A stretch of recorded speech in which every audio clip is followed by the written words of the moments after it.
Welcome into Trust the Process Live. We will not be bringing you the live broadcast of the Lehigh Valley Iron Pigs tonight when the MVP gets back to baseball. You're gonna have to find that on your own. I went on, boys. I went on the. They were selling Lehigh Valley Iron Pigs tickets for like $60 yesterday No because it was his first game back. way. I mean, they got to milk it for all it's worth, man. I don't fault them one bit. Yeah, they purposefully made his number. I think they might have number 3 retired, or somebody else might be wearing it, but they made number 4 so they could resell jerseys, number 4 Harvard jerseys. I mean, that's brilliant. And what else does that say about Scott Kingery and how much of a failure he was? His money's almost off the books. Is Kingery and Bryce gonna they're both gonna play tonight? I gotta assume, right? I couldn't tell you what's up with Kingery. He might be hurt. Yeah, I don't know. I know he's in Lehigh Valley. I don't know. I haven't kept up with him recently, but right. Yeah, that's really and Lehigh Valley. Hall. Yeah, if you're in Lehigh Valley and you can get to the stadium, was it First Energy up there? If you can get to that stadium, $60, but you could still see Bryce Harper in right field for a lot cheaper than it is in Philadelphia. But gentlemen, it's good to be back with you. I'm your host, James Hyden, here with my guys, Josh Safran. How are you, Doc Locke? Man, I am good. Went to Puerto Rico, had to check in on the roots. You know, in case people don't know, my middle name is indeed Emilio. I am 25% Puerto Rican. A little fun fact about myself. That is a fun fact. That is a fun fact. There's no gambling in Puerto Rico, and there's no Phillies in Puerto Rico. So it's real nice and refreshing to be back in the world of degeneracy and, well, aside from that Mets series, winning baseball. You're looking bronze. Yeah, thank you. It was one of my best performances in terms of sun consumption without getting red. You're looking bronze. I like it. Thank you. The man of many digits. How many digits will it be tonight? I don't know. Max Coolish, how are you? Oh man, I'm good. I had the unfortunate pleasure of being at the afternoon Phillies game this Saturday. Brutal. So that's kind of cooled me off from wanting to care about them the last couple of days. But I think I'm ready to hop back in tonight. I was paying attention to the game last night, watching other things. So I think when we're done here, I'll probably turn on whatever's left of the Phillies game. Damn right. It's I think this lines up well because Harper, we're like the 7 to 10 days, I think, is what the timeline is seeming to be estimated at for Harper, and like that's kind of the shot in the arm I needed to kind of get back into the Phillies game after. I'll be honest, fellas, that was the worst. Maybe not. I shouldn't say the worst. That was the least enjoyable live sporting event I've ever attended. I can believe Straight it. up. Yeah, it was awful. Freaking hot. It genuinely was awful to be there. When I was up out of my seat for the bathroom or for drinks or food or whatever, like hearing cheers, I had no idea if I should be happy or not. That should not like you hear distinct cheers when you're not at your seat in your home stadium. You shouldn't have you don't know specifically, but cheers good, groans bad, right? And I couldn't tell any of that. Is it me or is this the first time that's really happened with the Mets? Like there hasn't really been like a takeover squad with the Mets because I don't think so. There's always Mets groups, at every Phillies Mets games, but the "Let's Go Mets" chant is always met with the smattering of boos. This was without a doubt the worst it's been since the David Wright days, it feels like. Yeah, this was definitely a planned thing, right? So I sat in the 400 level on the third base side, got in the shade. It was perfect, last minute tickets. And on the same side as me, but a little bit closer to home plate, three or four adjacent sections, all Mets fans, all wearing the same shirt. They were quite loud doing their Mets chants and cheers and all that stuff. And I just so happened to end up behind one of them in line. And I asked the guy who was with his kid, little kid, I'm like, how many of you guys made this trip? He's like, probably around 1,500. And that was just in that one group. That's not counting any of the people who were sitting lower level. None of the people who wore like Mets jerseys. Like where I was sitting, I had Mets fans not part of that group all around me. Like they're all ugly too. It was a bad look. It was really, really shitty to be there. I'm not gonna lie. I know I'm derailing the show already. You had to get it off your chest, man. You took your 30 I didn't take a break from the Phillies for no reason. Like I had to sit there in person. Yeah. And like I was like, all right, like I knew this game was over, and the ninth inning hit, and they got up to 6, and I got up out of my seat, and they got to 7 before I even got out of the stadium. That sounds awful. Yeah, it sucked. I got out. I didn't even make the whole thing. I really wanted to hold out, and I didn't. I sure didn't. God, it makes it so much worse that it's the Mets. Yeah, it really does. Like it's anybody but the Mets. Does Jimmy? Before we get into this, did Jimmy Rollins have a point when he said that he's not sure why these games aren't selling out? No. I mean, no. I mean, I'll just say real quick, no, because it's still like expensive for families to go to. School starts earlier nowadays. I'm shipping my sister off to college, and my other sister's going to school. 3, people don't believe in this team that much, and I think that might be the biggest one. You know also, what I mean? No Harper. No Harper. And, it's like $23 a ticket, though. Well, with fees, the fees really kill it, boys. The fees kill it, and then the food kills it. The food and beer kill it more than anything. The food and beer kill it. I will say this. I don't know what the optics look like on TV for Saturday day. I will say that there was a ton of people in the concourses on both sides because of just how sunny it was. And if you sat pretty much anywhere to the right of home plate, anywhere along first base, left field, or pretty much right field, pretty much all the way through center field until you explicitly hit left field, you were probably roasting in your seats.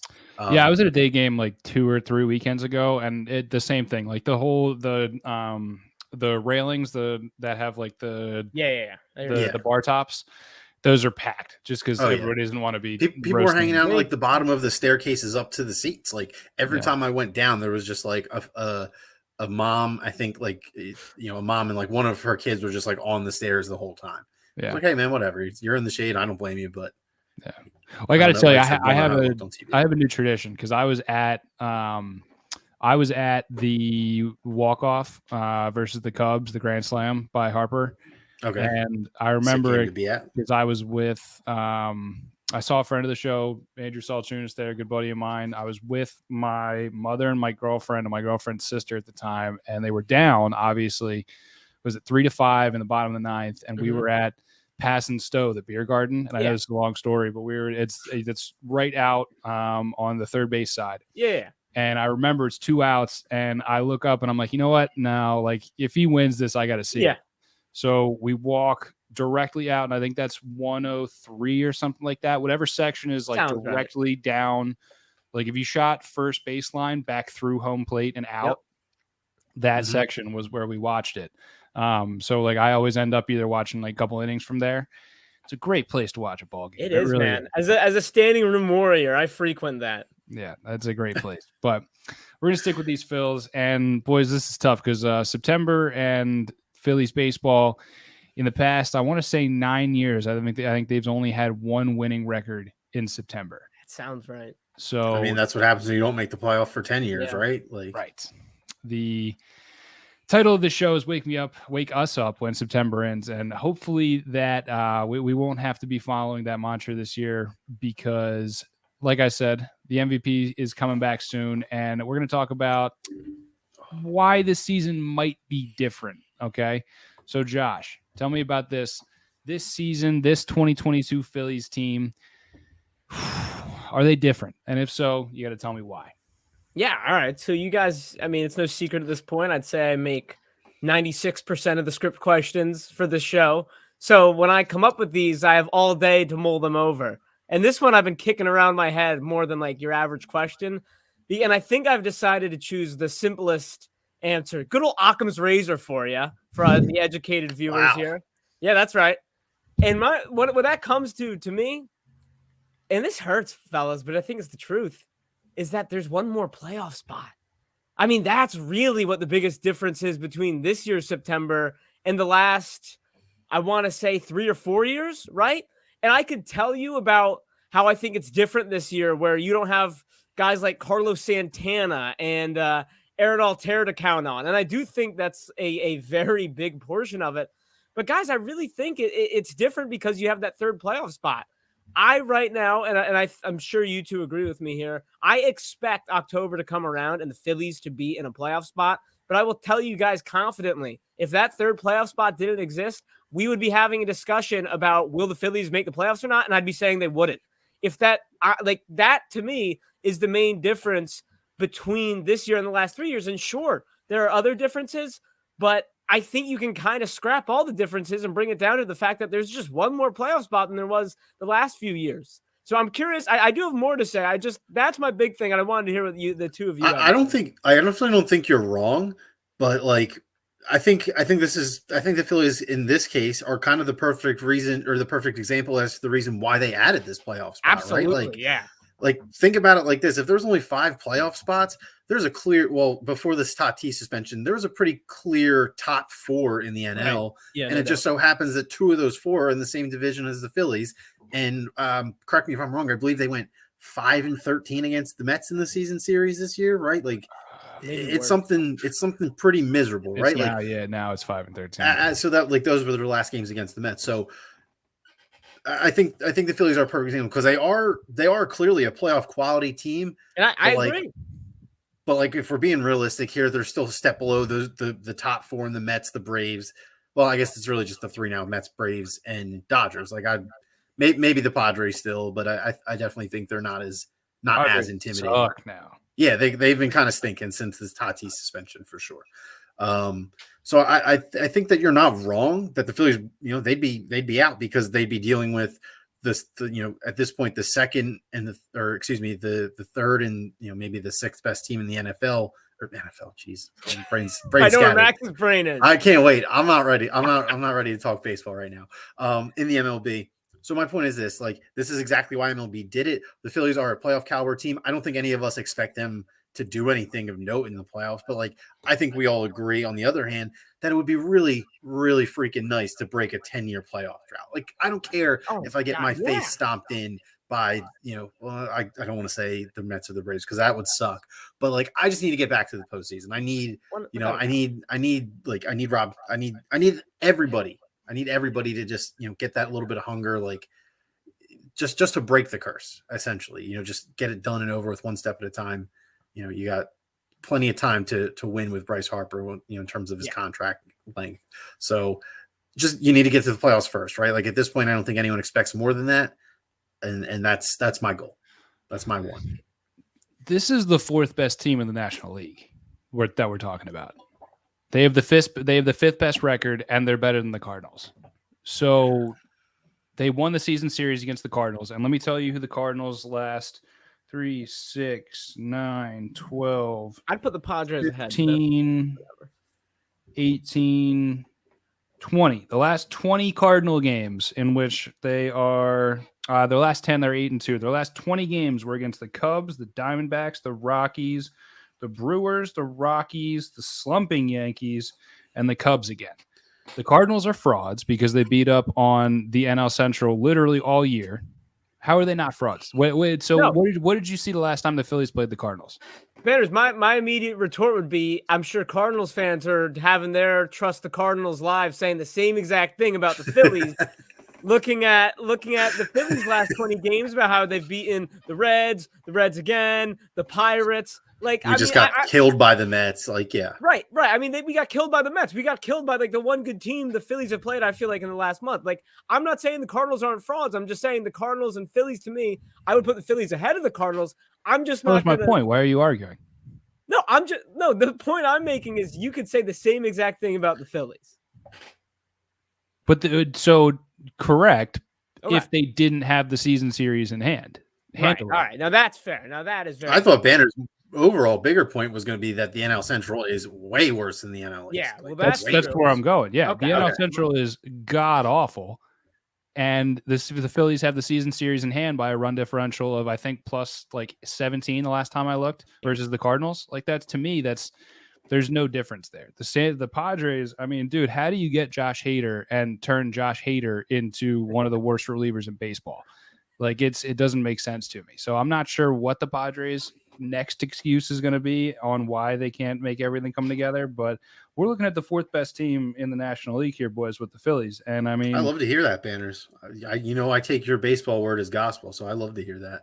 It's dude, the Cardinals are somehow hanging around to a positive run differential. I don't get that. Would you compare? Because the Yankees scored like 1 run in 3 games against them or something. Crazy. I got baited into the over like every game of that series, thinking the Yankees were going to break their slump. And Jordan every game Montgomery. was like 2-1 or 1-0 or just, it was bad. Crazy. So, I got two quick things. One is more of like a fun, like, all right, the the San Diego Padres, to me, are like the MLB's version of the Arizona Cardinals, where you see them on paper and you're like, man, that team's really good.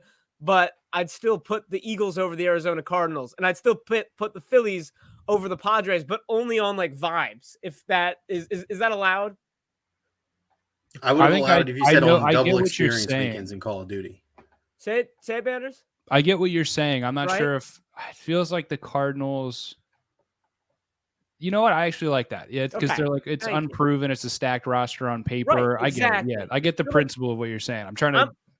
I'm very Yeah. hung up on that stacked roster, where I'm a big believer that the talent ends up outweighing the the mess, but The not as much in deficiencies. baseball and not as much in September baseball, which Banners to bring it all the way back. That might be one of the biggest differences between this team and the last couple of seasons is the team getting hot at the right time and other teams around them not. Like, I feel like that's been a big losing thing for the Girardi and Kapler eras. And my last thing about how this team has been better in September has just been the daycare squad, as we've said. Every year you get to this point of the year, you got to rely on the young guys.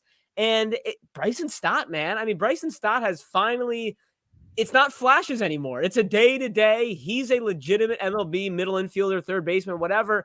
And, I mean, we'd be remiss to not mention Bohm.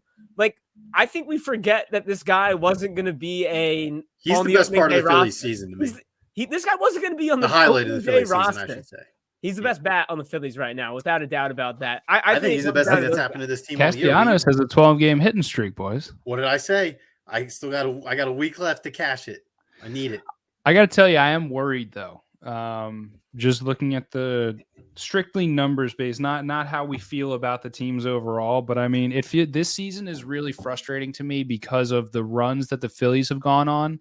Somebody else is also on a run. You know what I mean? True. Like whenever the Phillies go on a run, either the Mets or Braves or both of them are on a crazy run. When the Phillies break out and gain a couple games ahead of the Cardinals, then they go 4-6 in the last 10 did the Phillies, and 8-2 in the last 10 did the Cardinals. Granted, the competition is different. It's just that's the main frustration about this season. Yeah. And then the Dominguez thing worries me. That's a good call. That really does worry me. Although obviously yesterday Matt Gelb came out, no structural damage for Dominguez. He'll be able to pitch again once the IL stint is done. Knievel's obviously done for the season. I wasn't a huge fan of Knievel anyway. Just because he has no command. Not reliable. It's we'll see. Robertson was always shaky to me. I like that trade looks way better in hindsight now than it did even a couple days ago before Dominguez got injured. Before Dominguez got injured, I was still pretty in my prospect bag, wishing that Ben Brown could be the fourth baby ace up at AA Reading. But since that trade now looks very, very good. Our second question here, staying with the Phils. So we talked about the efficacy of getting into the playoffs. What happens when we get into the playoffs? Because right now the Phillies are sitting in the second wild card seed. They are, what is that? How many games back are they? They are 8 games back of the Braves in the wild card standings. They're sitting firmly in the second wild card spot because of the season series against the Padres. What happens, Max, when they get into the playoffs? Okay. What have you seen that leads you to believe that it won't be one and done? Or are you telling me that they're going to be one and done in this 2022 MLB playoffs picture that we're looking at with 3 wildcard teams? Who would they be playing? So I'll boil it down to this.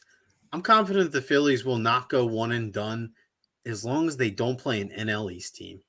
As long as I don't see the Mets or Braves in that single game. Love that. It's 3 games now, Max. 3 games. Is it? Yeah. Okay, there's no single game playing. Everything's a best of 3 from the jump. Yeah, MLB realized the one single game is ridiculous for a 162 game season. Okay, then I stand by what I said. Yeah, I do too. So let's see. We would be the 6. It would be the Cardinals as of today. It would be the Cardinals. Yep. Yeah, the Cardinals, and then on that side of the bracket, it would be. The top would be the Braves. The Dodgers would be on that side of the bracket with us. Exactly.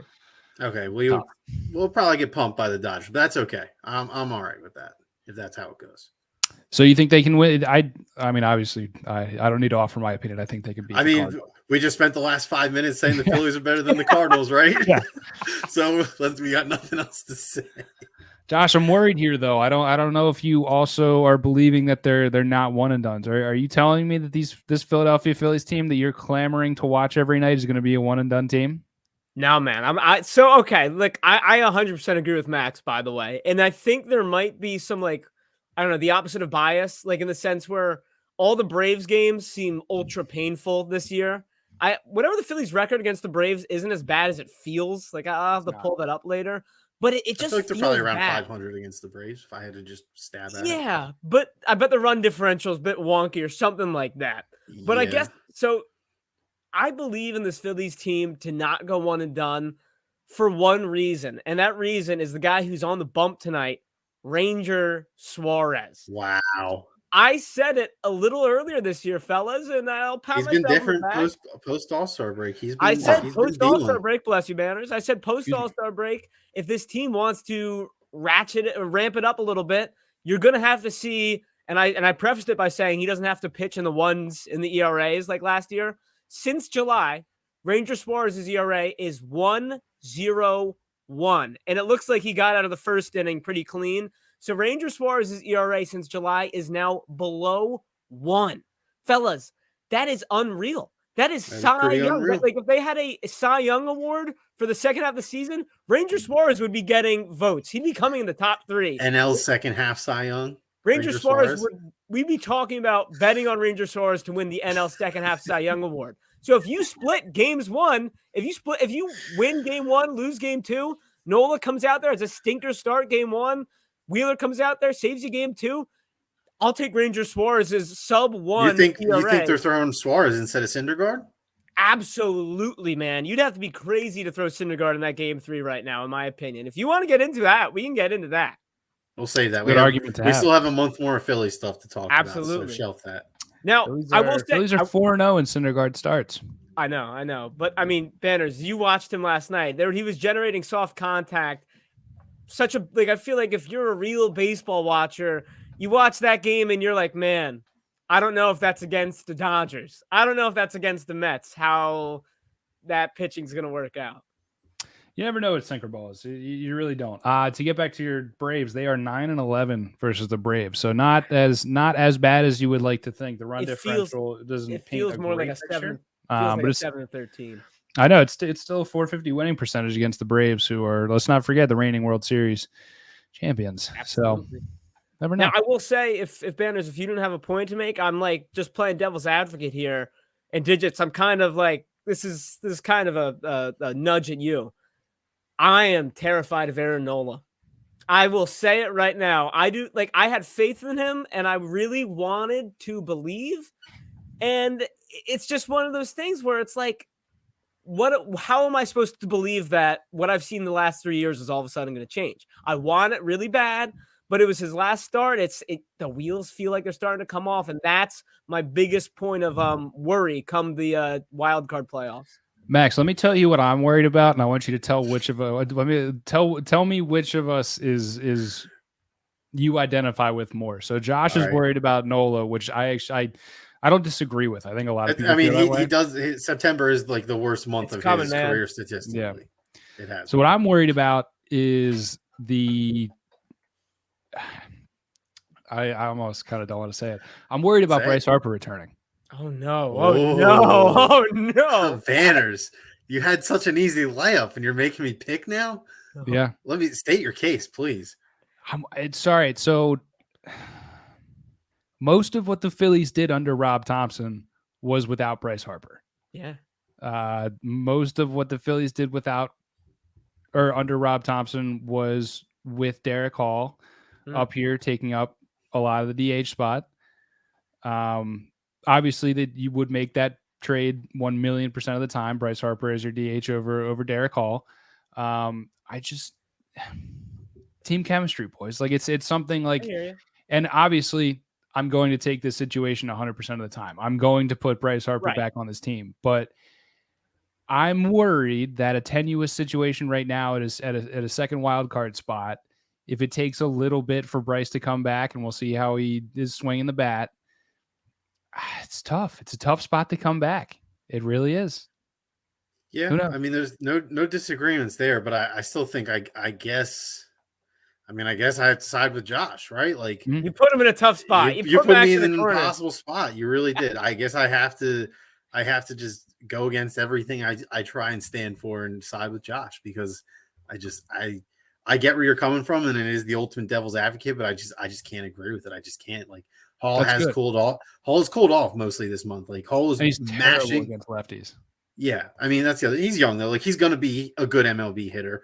Like he's cooled off in August, and I think like he certainly hasn't been nearly as effective in the last couple of weeks as he was in the first handful of weeks. Like when he first came up here, he was mashing, and he did that consistently. It wasn't like the first week and he was done. He had a pretty good like month stretch, but just the last couple of weeks, he's had less playing time in general, and he's cooled off. So, I think I just have to side with Josh here.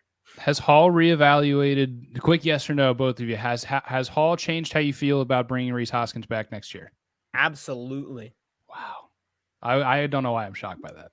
Yeah. Me specifically. Max might be the better. I mean, I've always been partial to Rhys Hoskins. I just like him. He's a likable dude. I've started to like love Rhys Hoskins as a guy too. I always have. That's the thing. I know you're late to the party on that. Yeah, I'm late to the party on that. And I'm saying even as someone who is warming up to Rhys as just like, oh, he's like the guy who's been around. He kind of knows how the ropes work here. I'm a big Derek Hall guy, man. It's tough because this has been by far the best year of Rhys's career. Big Derek Hall guy. In my opinion. But I would be lying, like seeing how well Derek Hall did play is like, this kid he's good enough to play. If you give him the reps, he'll either fully prove it and he'll be a really good player, or he won't get any better. See, that's why I don't think you can move on. Why? This is supposed to be a team that's opening up a championship window. You can't bring on players who you already have too many players like Bryson Stott that you're saying, oh, we need to give him the reps and see if he figures it out. Wise. I think Hall has a spot on this team regardless if Rhys Hoskins is here. I think we got to remember Bryce was playing with like a hand thing all year that he couldn't throw with, but he could bat with. Yeah, the elbow thing. So I think there will definitely be room for him, like in a normal Bryce Harper year, just to be the DH. Like that's where Castellanos would be. Well, let me just toss something out here. Like I just remember the year that I guess my point is that you can really always comfortably rest or DH Harper, Hoskins, or Castellanos if you need to. Yeah. The year the Rays made the World Series and famously pulled Blake Snell, I remember they platooned like Lowe and I can't remember, was it Tsusugo? Was that who was playing, or G-Man Choi? I can't remember. But they platooned. Choi was at first and Brandon Lowe was at second. Yeah, Choi was in. Yeah, but they platooned Choi and someone else at first, and I remember their splits were like, if you combine their stats, they were like comparable to Freddie Freeman that year. And I could see a world in which the Phillies aren't going to do that. I mean, all right. Well, first of all, that's true. But why not have Derek Hall play first against righties and get like, I mean, I know we don't like it, but like Castellanos or Alec Boehm play first base against lefties. I think Derek Hall is a cheaper option. He was like 5th in the MLB in terms of home runs per plate appearance, like at his peak of power. I mean, at this point, you got to just kind of trust the Boehm project. Like, Boehm's your third baseman. He's settled in. Like, he's been your best hitter all year. Like, I don't think Segura's back next year because $17 million is too much for him. I think we go Trey Turner hunting this year, boys, and move Stott to second base. Let's do it. I'm in. You got to fight fire with fire. If the Dodgers and the Padres are going to drop $1 billion on payroll, like, fuck it, might as well. I love me some Trey Turner at shortstop, boys. Bryson Stott to second base, Alec Boehm at third. I'll take that every day, every single day. Garrett Cole at first. That's an infield. Oh my God, you're incredible. This is, you know what? Why am I surprised with how your previous takes have been? Do we want to transition to football? Is that what we're doing? We going to football here? I sure would. I'm back in my South Philly Italian Market Festival $15 shirt. Steal of the century. Let's go. This is gonna be my football watching shirt this year. I didn't buy this for show. I love that. All right, this is one of the most hotly contested topics on this show. Jalen Hurts. Proof of improvement or a whole lot of nothing? Whole lot of nothing or proof of improvement. Okay, so what are we supposed to make? What am I supposed to make of all this hoopla surrounding the Philadelphia Eagles quarterback through 2 preseason games. Obviously, did not play the second one, but Josh, what am I? Love training camp. We can lump training camp in too. Oh, can we? Go for it, Josh. What am I supposed to make of this? Man, guys, I mean, it's officially time. Pop the cork. He started with football a heavy season. man. Let's go. It is Jalen Hurts season, boys. And I think you guys have realized that I'm not actually delusional about Jalen Hurts. I just sounded delusional when I was high on him as the backup quarterback. But here's the bottom line with Jalen Hurts, and I think that it's starting to become more clear to me.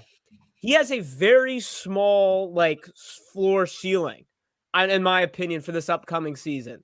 In terms of, not a ridiculously high ceiling and certainly a very high floor, in my opinion. I'm talking his floor is probably the 14th best quarterback in the NFL. His ceiling is probably the 8th best quarterback in the NFL. And look, we are, getting into the real nitty gritty by looking at 6 preseason passes here. But when I was watching that game and I mean, come on, it's the Jets, even the preseason Jets. There's a certain comfort I think I saw in 6 preseason passes. But the first pass, I mean, come on, guys. I mean, it's clearly been a while since we've gotten on here. That first Jalen Hurts pass, I had to talk about that first Jalen Hurts pass where you finally just scramble him out to the right. The first preseason, he throws a dot to Quez Watkins 20 yards down the field. Why not that all year? I just do think that there is a lot said about the whole never had the same offensive coordinator 2 seasons in a row. This guy finally has the job for a season. He's got to cast around a bench. God damn, I can't talk. I can't talk watching you do this, man. What do you say? It. Say it. No. Keep going. Keep going. You threw. What are you saying? What are you saying? I think this is hilarious. I think it's hilarious that a lot of people make.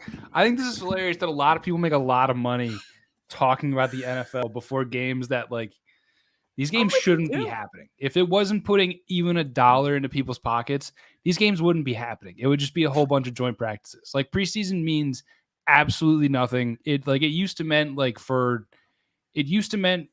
mean the opportunity for bubble guys to make the roster, but now it doesn't mean that. Now it means the 4 guys. So if you went 0 for 6, it would have meant nothing. What do you mean 0 for 6? He was 6 for 6 for 60 yards and a touchdown. Passing is what I'm saying. It means absolutely nothing against the most vanilla defense you'll ever see. If he went 0 for 6, you'd be saying the same thing. It still means nothing. I don't believe that, but all right. To me, it still means absolutely nothing. All these. I find it a little hard to believe myself, but I get your point. No, because I agree with your point, but we have to talk about Jalen Hurts. I guess you're not inherently wrong. I think it's just funny that and I agree with that. I don't know. I think it's really funny that people still Vegas is Vegas for a reason. Sure. You know what I mean? So the people who are straying so far from Vegas odds and lines that are already out there, it's crazy to me because Vegas is right. If Vegas wasn't right, Vegas wouldn't exist to the extent that it does. So all of these people that it's crazy to me. So sure, you can take, I don't know, you can take maybe a couple things from his arm action. Maybe he's cleaned up a couple mechanics, but am I supposed to say now that Jalen Hurts is going to throw for 4,000 yards, 30 touchdowns, and run for another 1,500 while leading the Eagles to a 13-game season or 13-win season? No, I'm not going to say that because that's freaking insane. Versus the Cleveland Browns second stringers? No, I'm sorry. Who was the first preseason game against? Yeah, even better. What are we really doing here? No. You know what, Ben? Here's the bottom line, though. Absolutely nothing. You want to know the bottom line? I would have said all that whether he took a snap or not. I know you would have. And I think it's funny because the guys last year, his wide receivers last year, he's made so many steps and he's done this, that. His deep ball looks great and he looks amazing. And I love his work ethic and this or what are they supposed to say? They wouldn't be here if they said anything else. I don't know. Whatever. I guess it's just me. Max, weigh in on this. What a whole lot of nothing, or what should I take from this? I think that the biggest thing that, to me at least, is that there's been a vast improvement in the playmaking around him.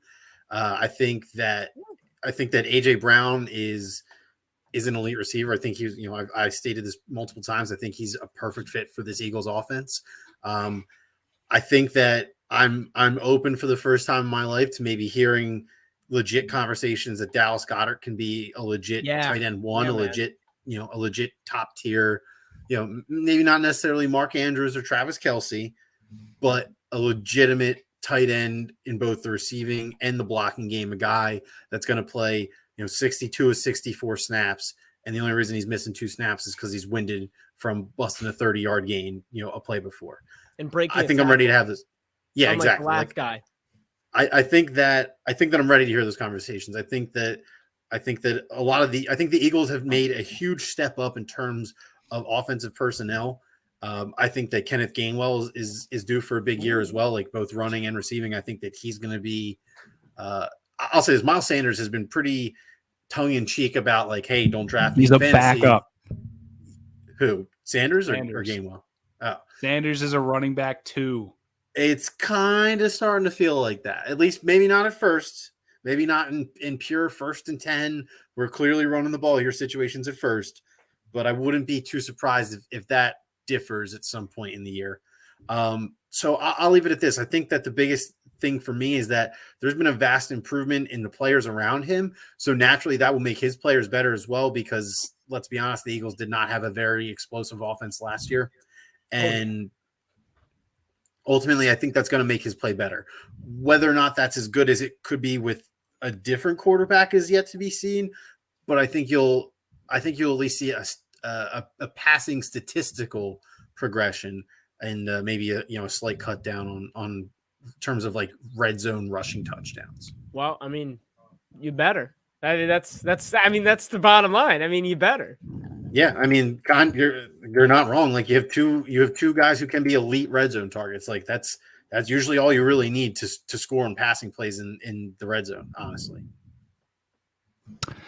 Second Eagles question. We got to stay with this. This one is, let me say this.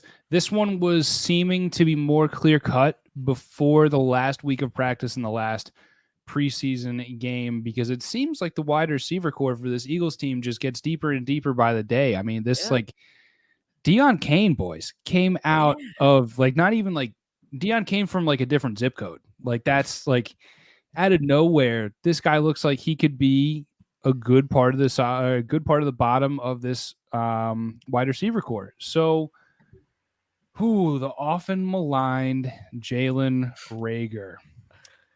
Should he, and I'll do the slash, should or will he be an Eagle in 2022, Max?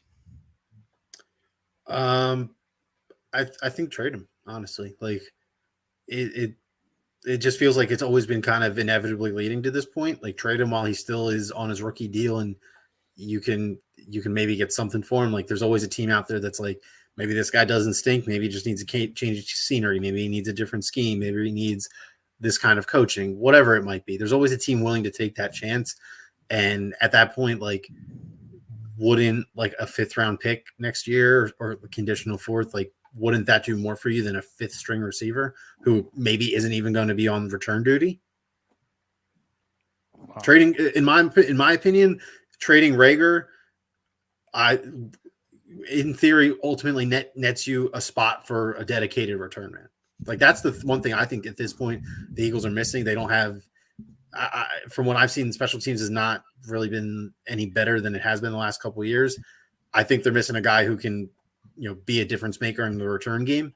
And I kind of thought Reagor could be that at the very worst when we drafted him.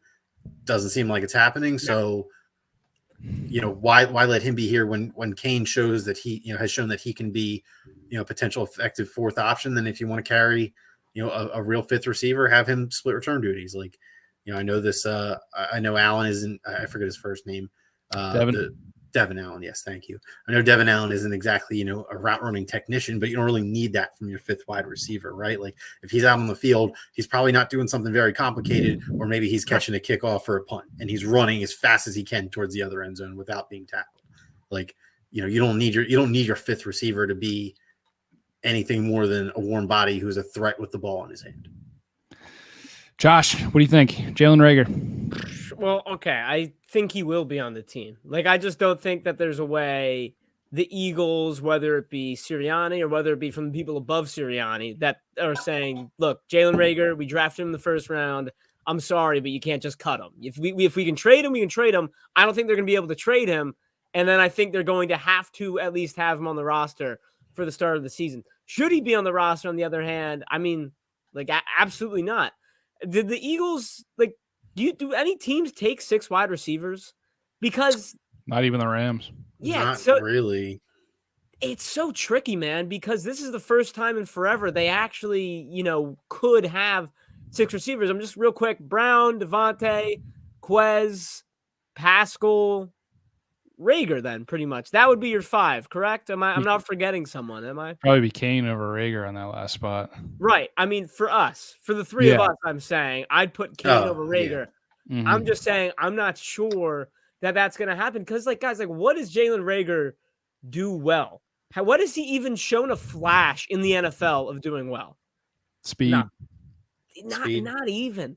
Not easy. I mean, he's not like Tyreek Hill fast, but he is. He's fast enough where he could be like he does have breakaway speed. He just never breaks away. He's fast, but so Ethan brings this up. This is what my face was for, Max. Yeah. Yep. Like if we're gonna so let's put it in perspective. Like so Minshew is probably one of the better backup quarterbacks in the NFL at this point. No doubt. Mm-hmm. And what was he gotten for? A conditional 6th? 6th or 5th for sure. Reagor's not worth that. Like this is to me.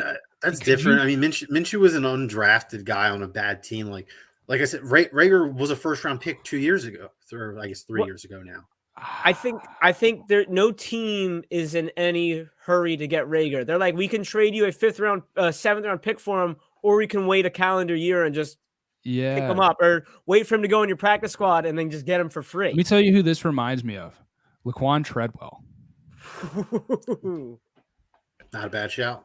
Like this is. I thought he was going to be good. Could Reagor be? I mean, could he make it through waivers and be on the Eagles practice squad? Like, is that how much his value could have fallen? I don't think so, man. I think you'd get a petty team like like a division team, like the Giants or something like that. Cowboys unironically could use receiver help. I could see like seriously though. I think a Cowboys or a Giants would get him just for the division factor. Because he's a first round like that. Yeah. That's when I'd go to Max. What you just said. He was a first round pick 2 years ago. We'll stash him on our practice squad. Exactly. That's when I would use that, not for a trade, but for if I'm going to take him off the waivers. If I'm the Giants, if I'm the Cowboys, if I'm the redacteds. True. There you go. Can we call them the football team again this year? Yeah, I'm with that. I'm with it. Cool. I'm not. Or the fungible tokens. What? Or the fungible tokens. Oh yeah, that was awesome. Like that's one of our best bits ever, I think. Fungible tokens. It's gonna be interesting. Who's the third? I'd pay so little attention to preseason. Who's the third preseason game against? Who do we got? I don't know, man.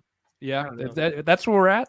They show up. I open ESPN the day of. They're at the top because it's the Eagles. And that's when I know the Eagles are on. Attaboy. All right, so let's transition away from specified football into the broader football, and that is fantasy football. Okay, so our second half here is going to be all about fantasy football preview. And boys, I couldn't get it without the copyright, the song that plays with when you open the draft, the draft on your phone, the music that comes on. I couldn't get it without being copyrighted, and I'm really upset about it. But just in your minds, picture you're opening up the mock draft right now, because here we go. All right, we're going to start with quarterback. We're going to go around fantasy football preview, trust the process. Breakout, sleeper, and who you predict to finish overall number 1. Correct on that format? Love it. We can do it whatever. The 3 words I was using: bust, a sleeper, a bust, and who you're predicting to be the top scorer for the position. Gotcha. Sleeper, bust, best. Yep. Yes. Love that. All right, Josh, take it off. Sleeper, bust, best. All right. So, assuming your requirements will not be as harsh as when we talked a month ago, I will go with Trevor Lawrence as my quarterback sleeper, even though Banners has a problem with that. I think I was on your side. I think I called Lawrence a sleeper. No, you said it wasn't good enough. Was I the option? Okay. All right. Yeah. Then I stand by that. My quarterback bust. Aaron Rodgers. Love you. You know that hurts me to do, too. It's a good shout. You know that hurt. Yo, it's only that I'm only saying that. Like, I thought about picking another one, but that for the content, I'm saying Aaron Rodgers, man. He's a bad person. He's true. Vanders, I think I scoffed at something you said about the Vikings a while ago, and the more that comes out, the more it's looking good. Anyways, and to finish the overall number one at quarterback, hate to say it because I've always, I've got nothing against him, but I've always kind of pumped the brakes on the train. I think this year it's just Josh Allen. I think he just straight up does it. QB1 when it's all said and done. For me, what's going to tip his needle is just his legs, man. Everyone, not everyone, people know about his legs, but I think he's going to scamper into the end zone a few more times and put up those passing numbers that he has the last couple of years. Max, sleeper bust best. Oh, all right. You guys ready to get weird? Let's do it. Man. I'm giving a second name out. If everybody remembers, here's a free one, free of charge. Just gave out Marcus Mariota when we briefly discussed this a couple weeks ago. Yep. That's hilarious. But for tonight, boys, Mr. North Dakota himself, Carson Wentz. What? The pass attempts will be there. He's got one of the best jump ball receivers in the whole NFL. Carson Wentz is going to make Terry McLaurin a very, very valuable fantasy asset in my mind this year. I think that I don't like that. Too. I think Jahan Dotson is going to be in contention for Rookie of the Year. He's looked really impressive from everything I've seen. I think that I don't think the fungible tokens are going to be that good of a team, but Wentz is going to have the attempts. He's going to run for a couple touchdowns inside, in close yardage situations. They've really struggled with that last year with Antonio Gibson. And obviously JD McKissick is passing down back. I'm a little bit skeptical of Wentz's rushing upside because of Brian Robinson, right? I think that's his name. And, but I still think that he'll get enough usage in the pass game when it doesn't really matter. My bust, I might get some shit from you guys for this one. Trey Lance, I'm just not a believer in him. He's going to be drafted much higher than he should be, in my opinion. I just don't think he's going to fit the bill. I think you're looking at like a poor man Jalen Hurts season from last year with Lance. And my prediction for QB1 is none other than Lamar Jackson. Whoa, wow. Great pull. Interesting. I like that. We'll talk later. Do you think Rashad Bateman takes a step forward for Baltimore? I do. I'll expand further on this. I have something else later that kind of plays into the Lamar number one. But. I love it. Oh, this gets tough. You can double up, dude, if that's what you got. I don't know if I want. Can I go sleeper? Can my sleeper be Derek Carr? No. Nah. Everyone's got him on the breakout watch. Yeah, he's got Devontae Adams now. That's true. Oh man. I thought about going Carr for overall number one. All right, you know what? I'm gonna go Matt Ryan. I thought about it, and I like that. I like that a lot. I like the sleeper. That's a safe pick. That's a good safe, for fantasy wise. It feels like the argument that people are taking with Trey Lance, like we'll take him because it's like a team that's trying to contend. But I feel like it makes more sense with Matt Ryan than it does with Trey Lance. People are high on Trey Lance's rushing upside, but it's just there's just not the visual evidence I saw of him throwing the football last year was not great. And I know we don't buy into preseason and training camp too much, but I've heard too many conflicting and contentious reports about Trey Lance for me to not believe some of it. I thought about going Dak for bust, but I did too. I'll allow it. I'll totally allow it. This is weird. I thought about going Dak for bust just because I think the stats are going to be there, so I don't think I'm going to go Dak because fantasy-wise, I think in the totality of the league, I think this is just this is the second year. This is the second step on the ladder to hell. That is Mike McCarthy as your head coach. So good luck to them in Dallas. Instead, for bust, I'll go. I got to do it. I'm going to go Russell Wilson. I love it. I totally agree, honestly. I disagree there, man. I think the Broncos are coming in last in that division. I do not think this is going to be a good outlook, mainly because the Broncos offensive line has not played a full they have not played a full game together as a healthy starting unit in 2 years. So I don't know. We'll see. We'll see. And then top overall, I'm going Josh Allen again as well. I think this is the year of the Bills. I got Josh Allen at 2, but yeah, I like Lamar at 1 this year. I love it. Running back, Josh, bust or sleeper, bust, best. All right. So for sleeper, kind of an odd one. Let me know if this counts. How about David Montgomery? Okay. Yeah, absolutely. Yeah, I like that. Yeah. All right. Yeah, no, I mean, this one is I don't know, it's kind of like no shit logic. Like, he was a big sleeper on everyone's boards last year, and he had flashes, but ultimately, like, he wasn't anything special. To me, it's really as simple as this. That Bears team is going to be unwatchable. It's going to be rough to pass it there. I think a lot of their games are going to be, we don't know what to do. Let's run some inside zone to David Montgomery. And he's just a speedy little back. He's going to have David Montgomery is either going to beat you or win you a game this year in fantasy. Just at least one. I got a feeling on that one. For bust, Banners, I don't want to do it to you because it's not about skill. Can I say Dalvin Cook because of injury? Is that allowed? Because I mean, I would let you say Dalvin Cook without injury. All right. So that's my thing. Like, I love Dalvin Cook. I'm a Dalvin Cook fan. Injury. Like, I think he's so good. I feel like he's reaching that running back year. You know what I mean? Where it starts to slow down a little bit. Which that's just kind of how running backs work nowadays. I feel like. So I'm going to say Dalvin Cook as my bust. And my overall number one, I mean, it's nothing sexy, guys. It's Jonathan Taylor. I love Jonathan Taylor. I think it's just the offense is tailor-made for him to run it back again this year. Only thing I think will stop him would be injury. Max, sleeper, bust, best. All right, so for sleeper, I have Ramondre Stevenson on the Patriots, who actually has been out. And we don't care about preseason, but he has been out carrying Damian Harris in the games they've both played. Also with James White's retirement. There you go. Oh my God, that's a tongue twister.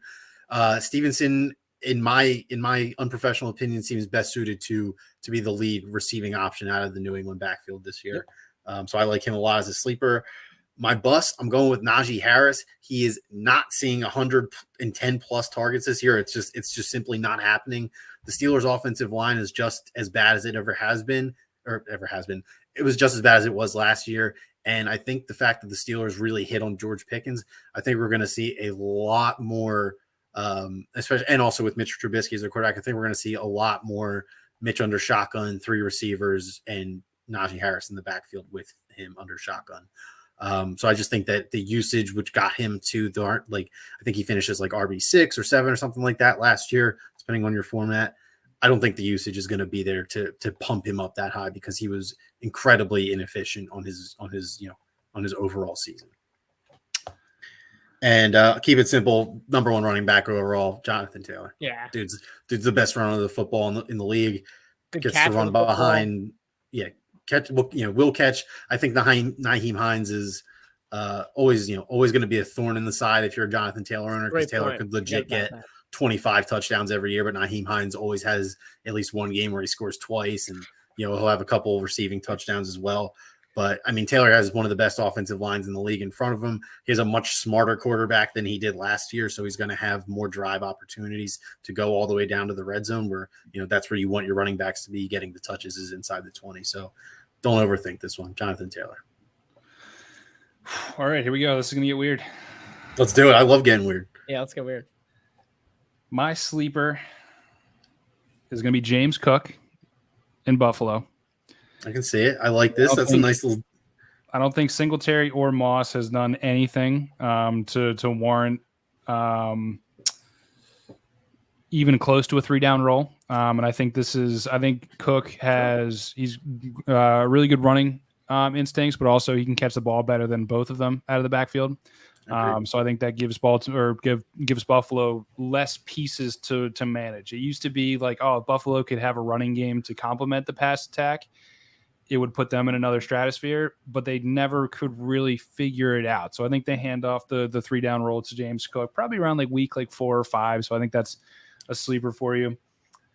I think that'd be a really good value if you pick James Cook and he has the starting job by week 5. I think it's more like halfway through the season, but any earlier than that, you're probably getting major bang for your buck. I think my bust is going to be Alvin Kamara, mainly because I think the Saints are a train wreck this year. I think they are That's a whole take of its own right there. We'll save it. We can get into this when we talk. Yeah. Yeah. I mean, they're betting on Jameis Winston and his laser eye surgery and his other surgery. All right. I just think it's going to be. I don't have high hopes for the Saints this year. James Jackson would love to hear me say that. And my best overall, boys, I'm going Nick Chubb. Wow. Ooh. I like that. That's spicy, Banners. I'm going Nick Chubb. And let me tell you why. Because the past 5 years, there's never been. No, I think it goes back longer than that. There has never been a consecutive year where the best running back has had RB1 back-to-back years. I think Jonathan Taylor is good enough to do it, but I would say that Nick Chubb would have already been in that role had Kareem Hunt not been there. And now with the rumors floating around that Kareem Hunt is not going to be there in Cleveland, right? I think Nick Chubb takes it. I think Nick Chubb runs good. I think you got a good line of value on that Nick Chubb call for sure. Look at that. I love that, Max. Thank you. Wide receiver, going back around, Josh, sleeper, bust, best. So for sleeper, I was gonna say Gabriel Davis, and then I learned that everyone else also said that. You're way late on that one. Yeah, so never mind. So I'll pivot, and I'm going with Rondale Moore for my wide receiver sleeper. Okay. I loved watching Rondale Moore. Like he would get props at like 8.5 or something like that early in the year for like rushing and receiving, and they just like he's one of those guys where. His heat chart is hysterical. I'll have to find it. I'll tweet it out on the TTP account. Rondale Moore's heat chart for last year, like where his receptions are, is hilarious. Right. It's got to be all behind line of scrimmage. Am I right? Yeah, I think he has I think his average depth of target last year was negative 0.2 yards. I believe was his average depth of target. Go ahead, Banners. Bryce Harper's first at bat back was a tank to right field off of a lefty in Lehigh Valley. Home run. Yeah. Oh my God. I got to see this video immediately. And real quick, anyways, I'll try to keep this going faster. Rondale Moore to me seems like what oh my God, I can't remember his name. What Tavon Austin couldn't be, in the sense that Rondale Moore has all of Tavon Austin's actual abilities. Tavon Austin just could never actually like put it together well in the NFL. I think Rondale Moore is going to be able to put it together, especially playing next to DeAndre Hoskins. My mind is the opposite of Max's, as you can tell. Yeah. My bust of a wide receiver this year. Okay, wait. How do we want to define bust? Like bad or like compared to what they're expected to do? Yeah, and that's what second one. How if you're drafting someone in the first round and they perform like in a 7th round target, they're a bust. Okay. Whereas okay, then I'm going with Tyreek Hill. You son of a bitch. Yeah, I mean, I feel like that's natural. That's like I love Tyreek Hill, man. Like not as a guy, that's a whole different thing. But like as a football fan, like he's so fun to watch. You know what I mean? This is all about Tua, to be honest. This is less about Tyreek Hill. He's gonna have a rough year. Everyone's gonna zero in on him. The other team's game plan is just gonna be stop Tyreek Hill, and I think it's gonna be pretty bad. And your number one overall, Jamar Chase. I think we are playing in the Jamar Chase league now. I love Jamar Chase, man. He's got such good receivers around him that like he's going to get good coverage matchups. The Bengals offensive line is only getting better. Joe Burrow is only getting better. Sign me up for more Jamar Chase. Max, sleeper bust best. I got my bust stolen, but I'll tackle that in a second. I'm trying to this website that I had open in the background for rankings is frozen, but whatever. For my sleeper, I'm going Chris Olave, boys. I think that he has a very legitimate chance to be a not just a wide receiver one for the Saints, a clear wide receiver one. Wow. I'm not sure if you guys have seen the report that Mr. Slant has been dealing with his infamous hamstring injury again. And I like Jarvis Landry as a dude, but he's declined in the last 2 years progressively. And I think that after this year, this is probably the last like easy contract he's going to have in his career. No disrespect to him, he's a good player, but his legs are going from underneath of him. And when you can get someone who's 10 years younger and a little bit quicker to be the guy who you throw the ball to 2 yards down the field, you're easily replaceable. So I had Tyreek Hill as my bust candidate, but let me dig deep real quick and think if I can just pull somebody out of the hair or out of my hat. You know what? Just to directly contradict Josh, I'll say my bust is Jamar Chase. Not because I think that he's going to be bad. I think that if he has any sort of regression to the mean last year, you're looking at significantly less blow-up explosion games where he single-handedly won you the week. And sure, he's going to be drafted high. He's going to be drafted late first round, early second round this year. I don't think that it's impossible, totally impossible, but it's very, very possible that if he doesn't connect on 5, 6, 7 less deep balls than last year, that's potentially 300, 400 yards, 4 or 5 touchdowns. If you do big play bonuses or anything like that in your league, I think that he's too good to be a bad fantasy option. Yeah. But in terms of a bust, like he very well might not be worth your 15th overall pick in your league. People are talking about taking him as the number 1 wide receiver this year. Yeah, there's talk about it. I wouldn't do it.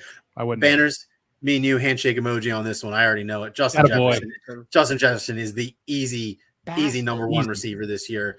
I forget your new coach's name, but Kevin O'Connell. I knew it was Kevin O something.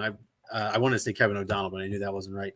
Kevin O'Connell has been outspoken as he can be, saying that he thinks Justin Jefferson's the best receiver in the league, and he plans to get him the ball as often as possible. I don't know how you could ever argue against that. The dude has been a top 3 fantasy receiver in each of his first 2 years, and sometimes it's thin margins between 3, 2, and 1. So I like the fact that he's almost guaranteed to see 10 plus targets a game, and in my mind, he should be the odds-on favorite to lead every receiving category this year. Completely agreed.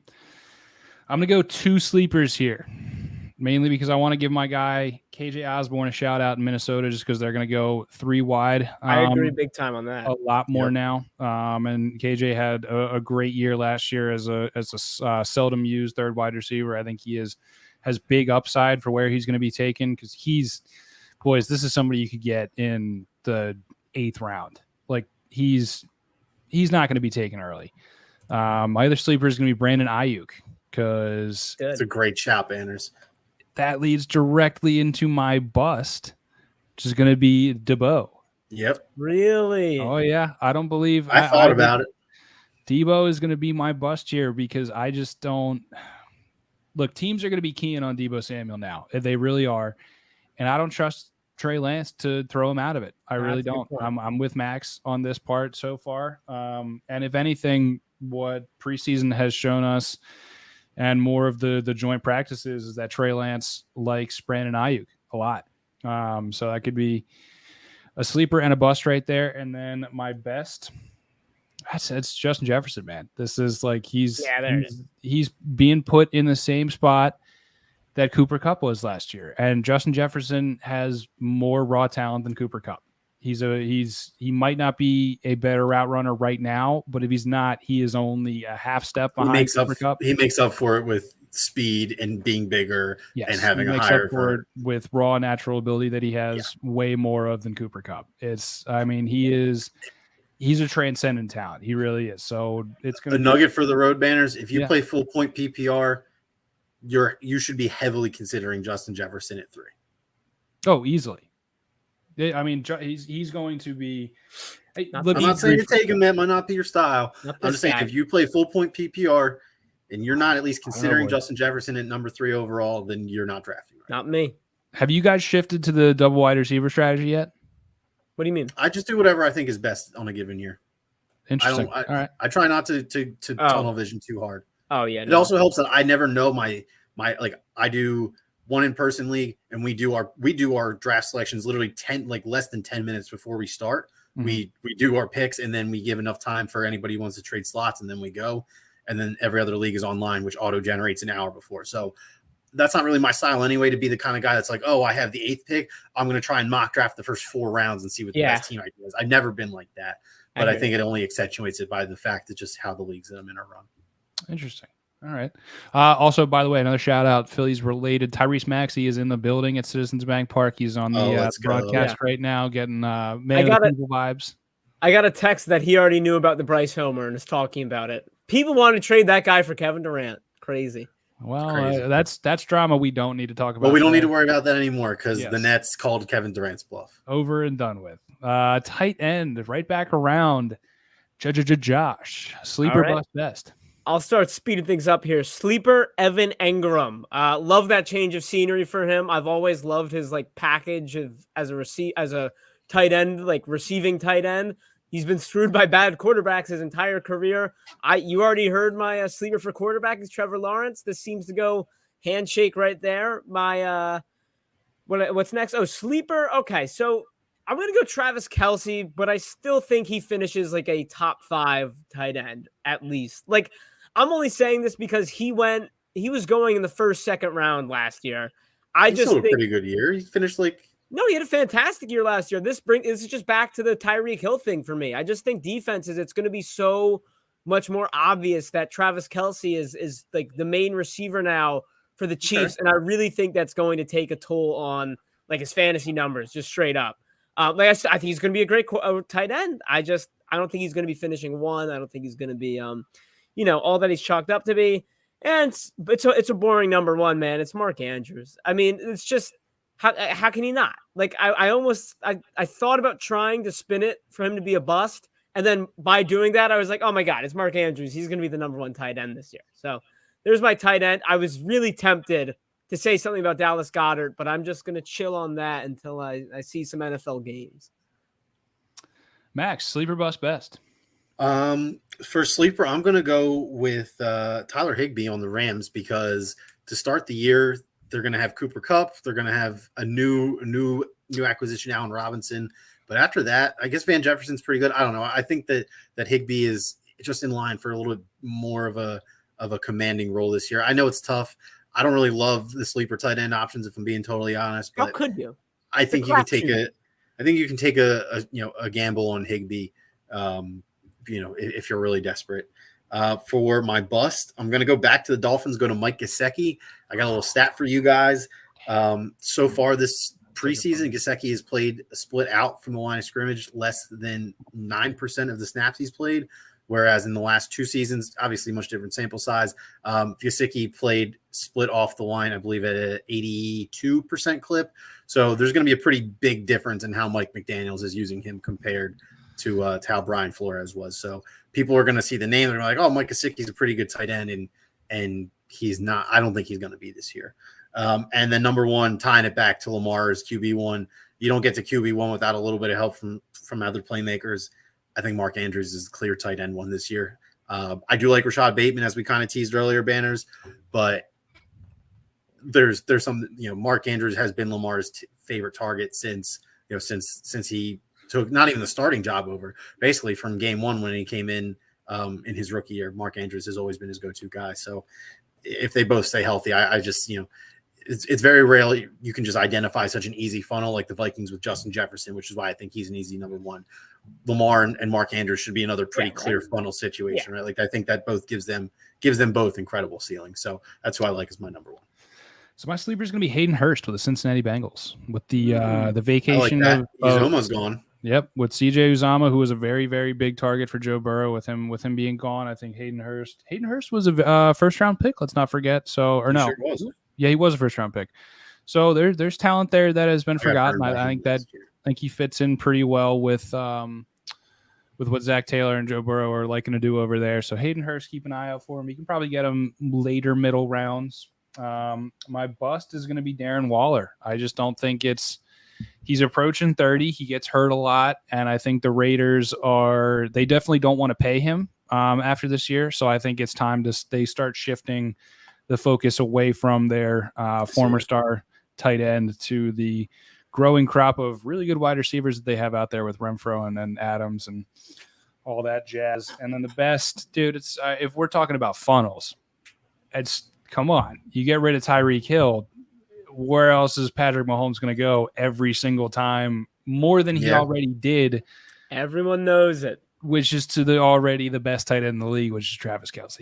He's going to retain the crown. Travis Kelce, he set up tight end university because he knows he's the daddy of all tight ends. Like this is like it is what it is. Until both Kelce's retire, they are the league's fathers at their respective positions. You know what I mean? So it is what it is. Defenses. Do we have defenses that we want to shout out? I pass. I did defenses real quick. Max, give us your defenses. Sleeper Panthers. They were a top 3 defense through 4 weeks until the wheels completely fell apart in every which way for the Panthers. Baker Mayfield is definitively better than Sam Darnold, Sure, they might not be great. They might not compete for a playoff spot, but they do have a relatively weak division. And at least, 2 of the 3 teams are vulnerable to weak offensive performances on a week-to-week basis. I think the Panthers have some good upside there. They also have a really good special teams unit as well, which is half the defensive special teams. That's what the ST stands for. Bust. Steelers, decline in quarterback play, still a bad offensive line. The Steelers are still going to be a really good defense, and they're still going to make a lot of plays, and they're going to keep games closer than they probably should for Pittsburgh. It's not going to translate well to fantasy. They're going to get put in a lot of bad situations, mostly by, I think, their offense's ineptitude that we saw it multiple times last year when they had Ben Roethlisberger. I think that the difference in Pittsburgh's quarterback play is probably a wash. There's definitely something to be said about losing a guy like Ben who knows everything and is well respected and is a savvy veteran. But he was very inefficient at throwing the ball last year, to put it nicely. But anything you make up in terms of the arm talent, you lose in the brain talent with Mason Rudolph or Mitch Trubisky at starting quarterback. So it's kind of a watch in my opinion. And I'll send us out with something spicy. The Los Angeles Chargers will finish as your top fantasy defense this year. With it. JC Jackson out for probably until like week 3 is what they're saying. Don't care. They have the best pair of defensive ends in the league. They're going to, believe it or not, fantasy Jr. defenses usually put up bigger points in shootouts. You're more likely to, shootouts usually happen because a defensive touchdown happens on one side or another, and that kind of causes the game to have to speed up. So you would think that you would want to stay away from AFC West defenses, but in games that can be, conductive to a shootout, like a Raiders-Chiefs matchup or a Raiders-Chargers or a Chiefs-Chargers or, whatever, you get the point. That can be a good target. Sometimes you get burned, you're on the other side, and your defense goes -6 because they didn't do anything and they just got burned for a lot of points. But all it takes is one defensive touchdown to basically ensure a positive week, and that can happen. Keep an eye on the Minnesota Vikings as a sleeper defense. I had the Vikings as a sleeper defense, but I kind of thought they would maybe be on your list somewhere, so I left them alone. In 2019, the years when Danielle Hunter and Zadarius Smith were both healthy, they were the 1 and 2 in quarterback pressures by a very, very wide margin, and now they are. I'm sorry. I was just going to say my main thing with the Vikings that you guys play in a very low scoring division in general. Yes. Yep, and it's an attacking 3-4 now, so they're both stand-up rushing edges. So in this new Ed Donatel scheme, which is really the Vic Fangio 3-4 attacking scheme. So keep an eye out for them, especially with the Packers and Aaron Rodgers saying that he is not too happy with all of these wide receivers on the Green Bay Packers, which is hilarious. If you guys want to get a kick out of people from the Midwest hyping up people who you've never heard their name before because they weren't even drafted in the NFL draft, go look at some of the Packers hype. It's hilarious. That's going to be it here. We'll check back in. I want to do some check back ins like mid-season with these picks. So I'm going to go back and write these down, and we'll check in with our predictions with how the season goes on. At some point, we'll get back to it. Yeah, we will. Let's see. More football talk coming ahead in the next couple of weeks, obviously. So get back with us. Who has the tap out today? Oh man, it is tough. I mean, it's just been a minute. I don't know. Yeah. I got nothing. Bryce Harper still hits dingers.